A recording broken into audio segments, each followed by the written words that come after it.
ভালো মানুষ আছে, সৎ মানুষ আছে, দক্ষ মানুষ আছে, দেশপ্রেমিক মানুষ আছে। আপনি কাকে ভয় পান?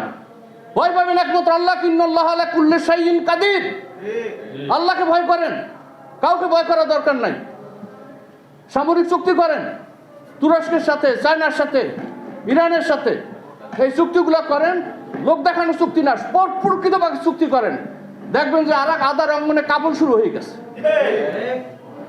সম্মানিত হাজিরিন, এত গুণী মানুষের কথা শোনার জন্য আমি একটু অপেক্ষায় আছি। আপনারা যে উদ্দেশ্য নিয়ে এখানে সমবেত হয়েছেন, এটা একটা ইমানের একটা দাবি। অনেক মানুষ আছে ইসলামী ব্যাংকের জন্য, তারা রোজাও রাখে। একটা প্রতিষ্ঠান দেশকে কতভাবে সাহায্য করে আসছে। আর একটা গড়া জিনিস, এ সালামের মতো একটা বাস্টার্ড কালপিট, এটাকে জেলে ঢুকানো দরকার ছিল। সম্মানিত হাজিরিন, আমি সময় নেব না। আমি বলবো, মাননীয় প্রধানমন্ত্রী, আপনি এখন থেকে ভালো উদ্যোগ নেন। যোগ্য লোককে যোগ্য জায়গায় দেন, অযোগ্য লোকদেরকে সরিয়ে দেন, দেশটাকে বাঁচান। আপনার হেফাজতের দায়িত্ব আল্লাহ দিবে।